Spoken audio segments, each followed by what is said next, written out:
Hi guys, आपका स्वागत है आपके अपने show MKJ talks for investment इन हिंदी में।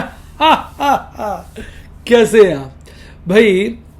आज मैं आपके लिए लेके आया एक खास सेगमेंट जो आपका पसंदीदा सेगमेंट है, वो है MKJ स्टॉक्स। और उसके बाद चर्चा करेंगे ढेरों आपके लिए। आज थोड़ा डाटा लेट आया था जिसके चलते वीडियो लेट करनी पड़ी, डाटा ही नहीं आ पा रहा था। फिर भी कुछ डाटा अभी तक आया ही नहीं। अल्टीमेटली हाथ जोड़ के हमने कहा भी वीडियो तो बना ही ले। आइए मैं आपको लेके चलता हूँ उस स्टॉक की तरफ जिसका नाम है वेदांता लिमिटेड। बेहतरीन स्टॉक, 100 रुपये के आसपास का तो लगभग एक साल में डिविडेंड ही दे डाला है इसने। आपके सामने 1 ईयर का चार्ट है जिसमें आप देखेंगे एक साल का हाई 440 है, लो 242 है। इस वक्त स्टॉक 321 पर है, यानी अपने लो के कहीं आसपास ही ट्रेड कर रहा है। अगर आप आ जाएं इसके 5 ईयर चार्ट पे तो हाई वही है 440 जो इस राउंड में बनाया है, और लो 60 रुपये है जब कोरोना के दौरान ये बहुत ज़्यादा गिर गया था। अच्छा स्टॉक है, बेहतरीन स्टॉक है। लाइफ टाइम हाई देखिए, लाइफ टाइम हाई इसका 495 है और उसके आसपास तो इस बार पहुंच ही गया था। आप देखिए बड़ी वेरिएबिलिटी होती है, चढ़ा गिरा फिर चढ़ा गिरा फिर चढ़ा फिर गिरा फिर चढ़ा। अब काफ़ी गिर चुका है। अब आप कहेंगे यार अब और भी गिर सकता है। देखो गारंटी तो बाजार में किसी चीज़ की है नहीं। गिरने को तो और भी गिर सकता है, गिरने को और भी गिर सकता है, इसमें कोई दो राय नहीं। पर लग रहा है कि जैसे होता है ना एक स्टेज होती है, देखो यहाँ पे टॉप था, ये नीचे बना था, ये फिर ऊपर बना, ये फिर ऊपर बना। अगर इन पिछले 3 टॉप्स को देखेंगे तो हायर बन रहे हैं, हायर टॉप, बॉटम भी ये बॉटम वैसे थोड़ा एक्स्ट्रा ऑर्डिनरी भी था कोविड के चलते, अदरवाइज ये वाला बॉटम पकड़ी तो आपको ऊपर ही नज़र आएगा। तो मेरे विचार में या थोड़ा बॉटम आप कह सकते हैं स्टैग्नेंट सा ही है। तो मेरे विचार से ये अब एक और बड़ा टॉप बनाएगा, और मुझे ऐसा लगता है भाई, अंतर्यामी तो मैं हूँ नहीं, कि विद इन 1 to 2 ईयर्स ये 1000 का लेवल एक बार जरूर टच करेगा। पर अब पता चले उसमें 300 रुपये का डिविडेंड ही दे डाला तो फिर 700 रह जाएगा, तो 1000 ही हो गया ना इफेक्टिवली। अब देखिए इसके कैंडलस्टिक चार्ट पे, तो अभी यहाँ पर एक गैप छोड़ गया ये ऊपर से जब गिरा तेजी से। अभी 440 का ट्रेड कर रहा था, उसके बाद एकदम झटके से गिरा, ट्रैप कर लिया वो ऊपर के रेटों पे। अब ये फिर लगातार देखिए, अगर आप देखेंगे अब ऐसा लग रहा है जैसे बस ये ख़त्म करके ये ऊपर की तरफ अब बढ़ेगा। अभी परसों के दिन इसमें एक अच्छा स्पाइक आया था बड़े हाई वॉल्यूम के साथ, पीछे भी एक स्पाइक आया था हाई वॉल्यूम के साथ। अभी ये फिर वहाँ पे कंसोलिडेट कर रहा है। अब इसने देखा जाए इस तरह का चार्ट पैटर्न बनाया है कुछ शॉर्ट में, तो मुझे तो ओवरऑल ठीक लगता है। MACD चार्ट पर यहाँ पर RSI एक बार 20 आ गया था, अब तो 43 के आसपास है। और काफ़ी समय से आप देखिए इतने लंबे पीरियड से हर हिस्टोग्राम बन रहे हैं और हिस्टोग्राम बड़े होते जा रहे हैं। तो RSI चार्ट पे भी इसमें मजबूती है, और RSI लो है जो अपने आप में एक अच्छी बात है, यानी ये बढ़ सकता है 70, 75, 60, 65 तक RSI जा सकता है। अब अगर आप इसके चार्ट को देखेंगे, पीछे लगातार ये अप मोड में आ गया था। देखिए यहाँ से बड़ा गिरा, इधर काटा, फिर बड़ा गिरा, फिर बड़ा, फिर गिरा, फिर बड़ा, फिर गिरा, फिर यहाँ से एक इसने बड़ा डाउन ले लिया और अपने 200 दिन के मूविंग एवरेज जो कि 342 है उसके नीचे आ गया, और 50 दिन के मूविंग एवरेज से नीचे तो है ही। अब जो लोग थोड़े से कंजर्वेटिव होते हैं, लॉन्ग टर्म इन्वेस्टर्स होते हैं, जो रिस्क कम लेना चाहते हैं, तो उनके लिए स्ट्रैटेजी होती है कि उनको वेट करना चाहिए। जब ये स्टॉक अपनी 1 या 2 कैंडल, एक कैंडल अपनी ऊपर दिखाए 200 डेज EMA के, और फिर नेक्स्ट कैंडल जो है ऊपर ही बने पूरी की पूरी, पहली तो क्लोजिंग ऊपर दिखाए, उसके बाद पूरी कैंडल ऊपर बने, तो कन्फर्मेशन आ जाएगी कि भाई इसका बुरा वक्त खत्म हो गया, फिर आप इसमें एंटर कर सकते हैं। लेकिन जब हम कन्फर्मेशन की बात करते हैं, कई बार कुछ बच्चे कहते हैं सर आपने कहा था ये तो फिर गिर गया। तो कोई अनहोनी हो जाए, कोई मिस हैपनिंग हो जाए, कोई बैड न्यूज़ आ जाए तो स्टॉक गिरता ही है। लेकिन और 95% ही आप एक्यूरेट हो सकते हैं। अगर आपको लगता है नहीं हमें तो 100% एक्यूरेसी चाहिए, 100% गारंटी चाहिए, तो बेटा गारंटी तो आइसक्रीम वाले के पास मिलती है, वहाँ जाके आप फिक्स रेट पे आइसक्रीम खा सकते हैं। शेयर बाजार में जिसको गारंटी चाहिए वो गलत जगह आ गया है, वो फिर कहीं और ही जाए। अब यहाँ भी आप देखेंगे, ऑल्दो जो जब स्टॉक बुल रन में होता है ना तो 20 डेज EMA इसको नहीं काटता है, यहाँ के टच करके भाग जाता है। लेकिन इसने देखिए 2 बार काटा और फिर भाग गया। यहाँ इसने नहीं कट किया, यहाँ इसने डिसीज काटा तो एकदम ही गिर गया। तो इसलिए स्टॉक पैटर्न को बहुत अच्छे से जज करना मुश्किल है। यहाँ एक गिरने का कारण था उसका डिविडेंड भी था, यहाँ पे एक डिविडेंड आया था इस रेंज में, 31.50 के आसपास का। और जहाँ तक मेरा ख्याल है डिविडेंड एडजस्टमेंट प्राइस में नहीं की जाती है। इसके केस में डिविडेंड का अमाउंट बहुत बड़ा है, 10% के आसपास था, पर वो नहीं की जाती है। इसलिए आप देखेंगे कैंडल जो है गैप दे रही है, वो डिविडेंड की वजह से। आपको मैं और क्लियरली दिखाता हूँ। ये ना चीज़ें टाइम लेती हैं। आप सोचो कि बस टाइम न ले हमें पता चल जाए, ऐसा नहीं होता। देखो यहाँ पर आप देखेंगे 392 का रेट है, यहाँ पर देखेंगे 372 का रेट है। 392 और 372 में कितने रुपए का फ़र्क हो गया? 20-22 रुपये का।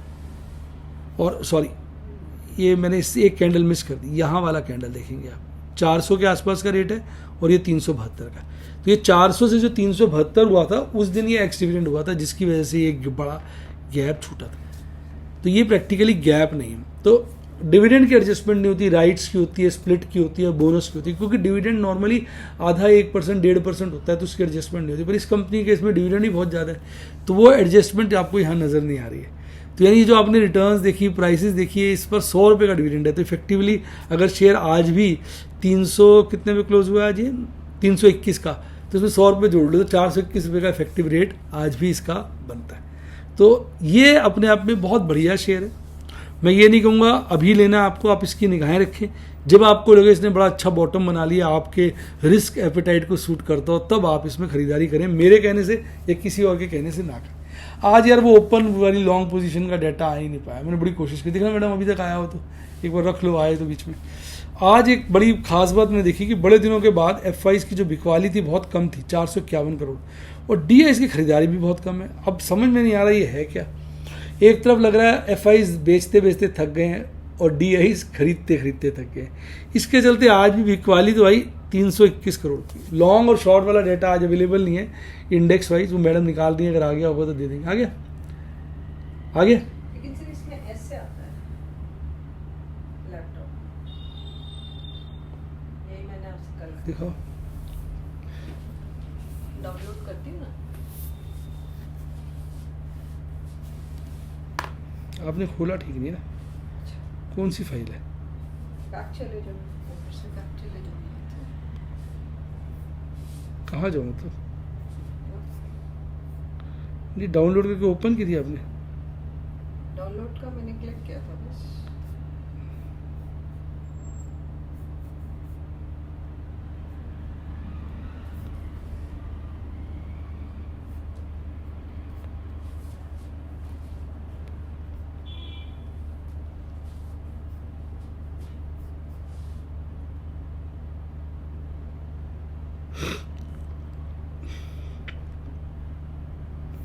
ये ले लो, वैसे तो पता है मुझे।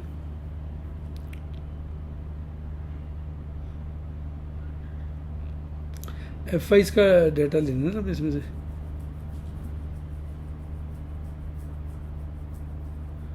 ये 4 फिगर्स हैं।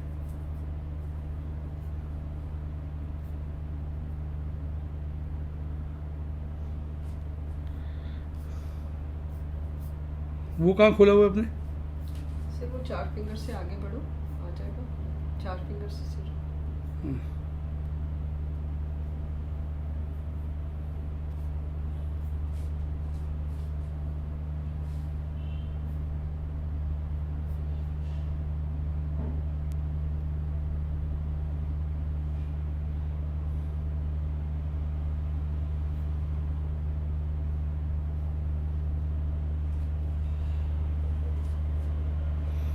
ये इससे तो उससे ले लो आप, मोबाइल से या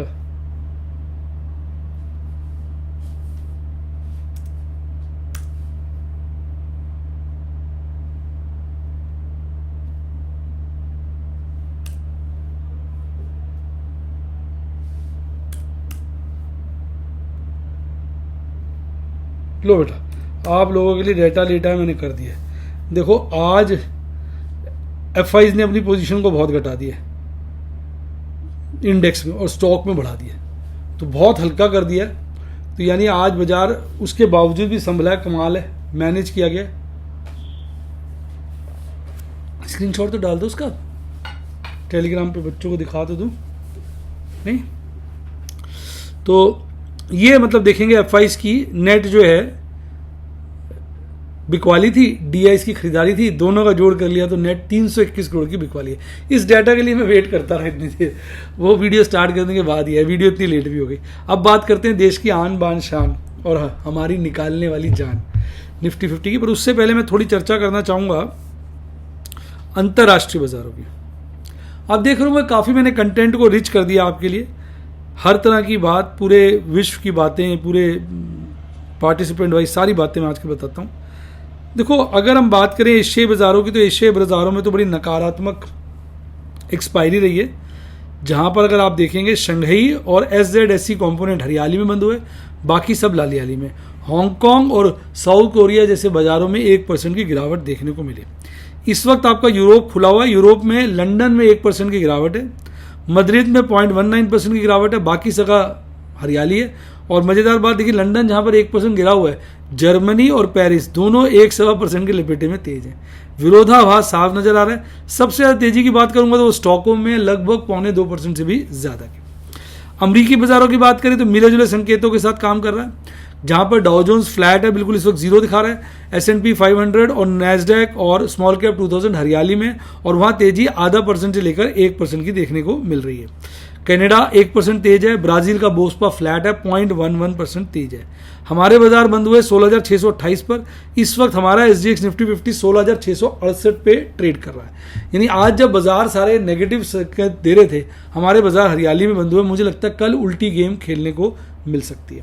आज हमारे बाजार ने गैप डाउन ओपनिंग करी, लगभग आप देखेंगे 40 पॉइंट की। उसके बाद आज का बॉटम यहीं शुरुआती दौर में ही वहीं के आसपास 16,443 का बनाया। उसके बाद ये भागा, एक बार ये लगा गिरेगा, फिर भागा, लगा गिरेगा, फिर भागा, लगा गिरेगा, फिर भाग गया। यानी ओवरऑल भागम भाग लगी रही, और एक पीक बनाया 16,646 का, और उसके आसपास ही 16,628 पर बंद हुआ। 105 पॉइंट की बढ़त, 0.64% की तेजी के साथ धमाकेदार परफॉर्मेंस रही अगर रेस्ट ऑफ द वर्ल्ड को देखा जाए। आज इसको भगाने में पूरा साथ दिया रिलायंस और TCS जैसे शेयरों ने, जिनका वेट इसके अंदर बहुत ज़्यादा है। सपोर्ट देने वाले बजाज फिनसर्व, सन फार्मा, HCL टेक, इन्फोसिस, एशियन पेंट्स भी थे।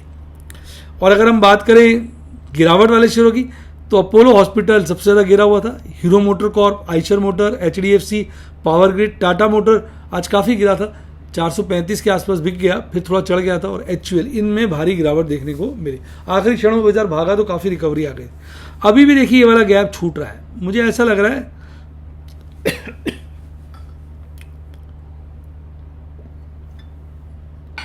दो बातें अगर आप बाजार में देखें, एक तो ये कैंडल्स जो चार हैं, ये लोअर टॉप और लोअर बॉटम बना रही है, और बीच में गैप छूटा हुआ है, एक गैप यहाँ छूटा हुआ है।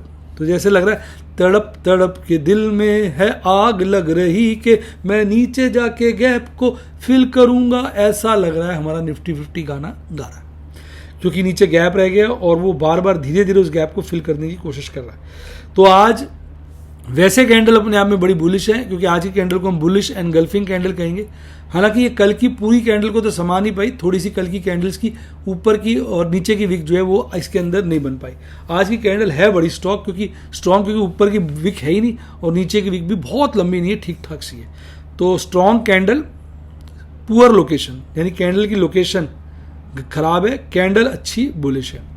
और MACD चार्ट पर भी आप देखेंगे बड़े दिनों के बाद लाल जो हिस्टोग्राम बन रहा था, आज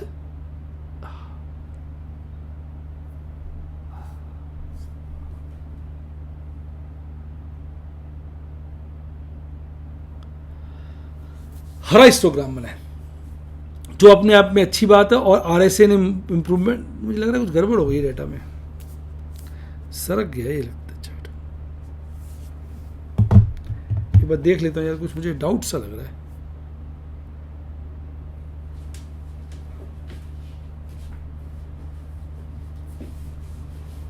हाँ जी साहब, ये डाउट है, ये ना ग्राफ थोड़ा ठीक नहीं आया, थोड़ा ठीक नहीं है, ये इधर हो गया चार्ट। RSI आज 43 के आसपास है और बुलिश क्रॉसओवर लगातार स्ट्रॉन्ग ही चल रहा है। वही मैं देख के चौंक गया था, क्योंकि कल तक तो लगातार बुलिश क्रॉसओवर बढ़ रहा था, आज भी बुलिश क्रॉसओवर बना हुआ है और वो बढ़ रहा है। थोड़ा डाटा ना ऐसे शिफ्ट हो गया, इसलिए थोड़ा छोटा आ रहा है। अब हम बात करें एक्सपायरी की, तो एक बार फिर देख लेते यार, गलती हो जाए फिर माइंड पे लगा रहता है, अविश्वास सा आ जाता है। हाँ वही मैं कह रहा हूँ ना, वो थोड़ा सा ना डेटा गड़बड़ा गया है, पता नहीं कैसे गड़बड़ा गया। निफ्टी 50 का ही है, 12.26 दिखा रहा है, और ये थोड़ा सरक गया है नीचे की तरफ से। तो अब बात मैंने बता दूं, खैर आज एक्सपायरी थी तो एक्सपायरी पे बाजार 16,628 बंद हुआ।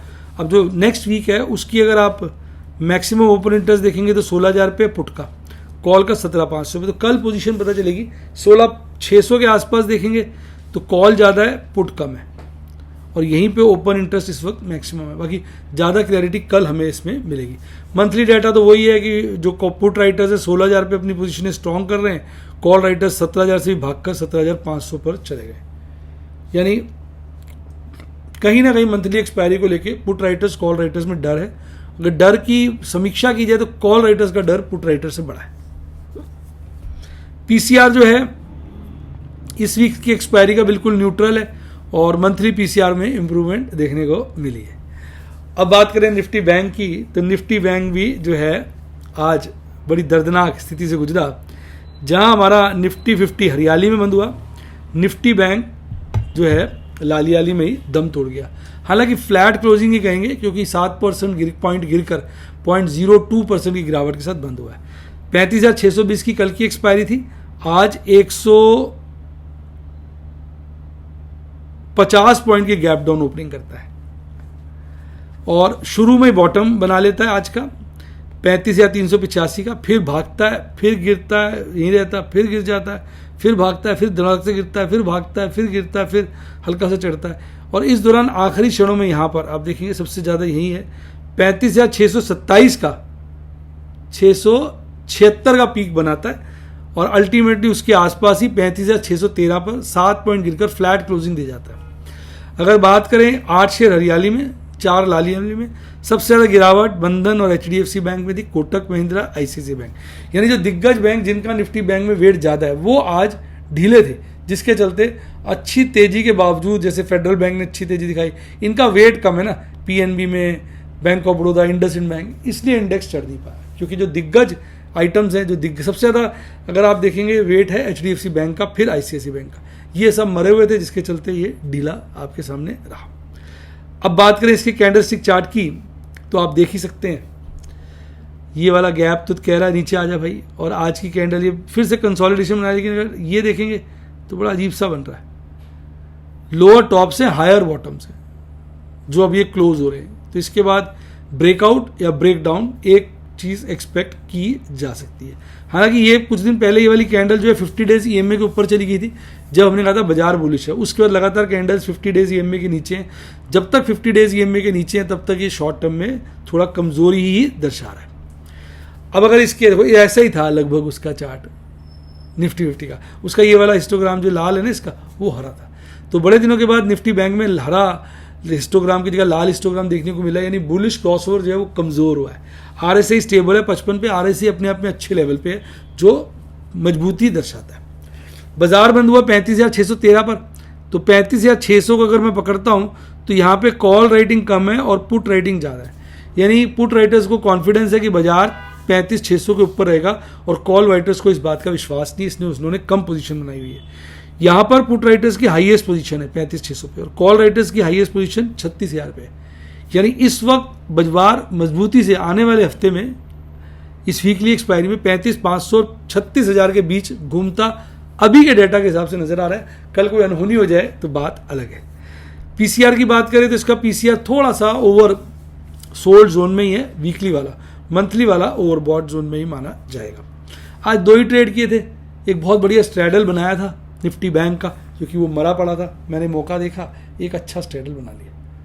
तो ये थे मेरे आज की कहानी। आप जो है ध्यान से काम करिए, स्टॉक मार्केट में रिस्क बड़ा है, पहले सीखिए फिर ट्रेड करिए। मेरे स्टूडेंट बनना चाहें तो यूट्यूब पे ही बन सकते हैं, व्हाट्सएप पे भी। व्हाट्सएप के लिए नंबर है 7011 और यूट्यूब पे है सब्सक्राइब के साथ ज्वाइन का बटन आ रहा है, वो आप ठोक दें। वो मेरे दिमाग में वो लॉन्ग शॉट का डाटा चल रहा है अभी, वो मैंने शेयर नहीं किया। तो और मैं आपको शेयर कर देता हूँ अपने टेलीग्राम, मेरा टेलीग्राम चैनल भी देख सकते हो, ये है मेरा टेलीग्राम चैनल, देख रहे हैं आप, ये वाला देखिए मेरा टेलीग्राम चैनल पूरा आपको नजर आएगा, देख रहे हैं कितना कुछ मेरे टेलीग्राम चैनल पे आपको मिलता है। तो आज का टुडेज वीडियो में यहाँ डालता हूँ डेटा, ये देखो मैडम ने डेटा डाला, अब देखो आपको समझ में आएगा। नॉर्मली क्या होता है, जब एफआईज अपनी पोजीशन को बढ़ाते हैं, लॉन्ग वगैरह को देखो ना बढ़ाते हैं तो बाजार पॉजिटिव रहता है, फिर घटाते हैं तो बाजार रेड हो जाता है। आज एक विरोधाभास देखने को ये मिला कि एफआईज ने अपनी पोजीशन काफ़ी हल्की की है, इंडेक्स ऑप्शन में 39 पे ले आए, बाजार फिर भी चढ़ा है। तो अब एफआईज काफ़ी हल्के हो चुके हैं, कहाँ पर, फ्यूचर्स में, इंडेक्स में। तो हो सकता है एक बड़ी तेजी देखने को मिले, या ये हो सकता है कि एफआईज इस वक्त पूरा मूड बना चुके हैं अपनी पोजीशन हल्की करने का, तो एक बार 30 के लेवल पे जाने की कोशिश करें। पर स्टॉक वाइज देखेंगे वो अपनी पोजीशन को अभी भी स्ट्रांग बना रहे हैं, तो थोड़ा विरोधाभास चल रहा है, यानी स्टॉक्स पर एफआईज बुलिश हैं और इंडेक्स पर बेरिश है। तो उम्मीद करता हूँ वीडियो का मजा आया होगा, और ये ज्ञान आपको कैसे लगा, ज्ञान की गंगा ये जो मैं एफआईज डीआईज का बताता हूँ ज़रूर कमेंट में बताइएगा। इसी के साथ साथ bye, god bless you, happy investing, और आप स्टॉक मार्केट के बेताज बादशाह बने।